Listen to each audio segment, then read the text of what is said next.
Governor Jared Polis is calling in the Colorado National Guard to help fight wildfires burning in northwest Colorado. Thanks for joining us on 9 News at 9. I'm Jordan Chavez. Hot, dry, and windy conditions are fueling these fires in Rio Blanco County. 9 News meteorologist Corey Reppenhagen is in Rifle live this morning after being evacuated from Meeker last night. Corey, how could conditions affect those firefighting efforts today? Well, we do expect those red flag or fire weather warnings to affect the fire today. The good news is that overnight the fire completely laid down. There's calm conditions out here in this part of the western slope right now, and that's how the conditions were overnight. The humidity spiked up as high as 40% here in the Meeker Rifle area. But once we get into the afternoon hours, probably right after about noon, we expect those winds to start kicking back up into the 20 to 35 mile per hour range, and the humidity should drop below 10%, so into the single digits. And the winds will be blowing out of the southwest, which will naturally push the fire towards the town of Meeker. So that is the goal for firefighters today, to do everything they can to keep that fire out of the town limits. They got some bad work last night when the fire jumped Highway 13. That was one of the fire breaks that they were hoping that would protect the town of Meeker, but the fire did jump Highway 13 and got to the east side of that ridge and made a run towards the north, which would be towards the town of Meeker.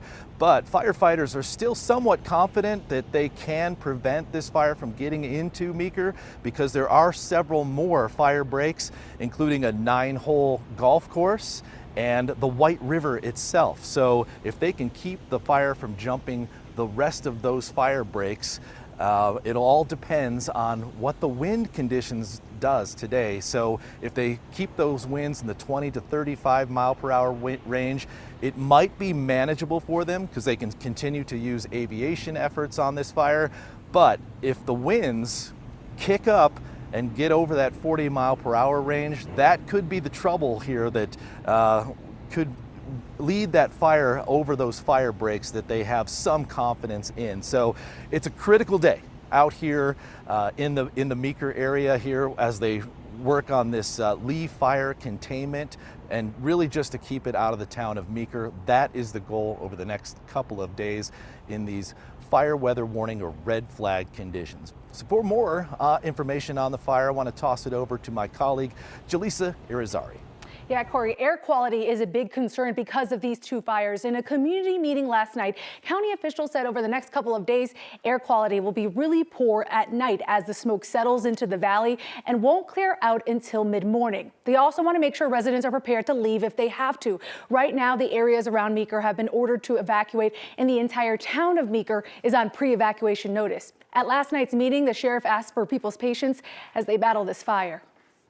We're all worried. We're all a little anxious, but I'm confident with what we have in place, we'll work through this, we'll get through this. Is there going to be some lumps and bumps? Sure there is. None of us want to evacuate our homes, but we might have to. So just be ready, set to go. Now, in addition to calling in the National Guard, FEMA approved the use of federal funds to help with the cost of fighting these two fires. Closer to home, we're also dealing with some dangerously high temperatures.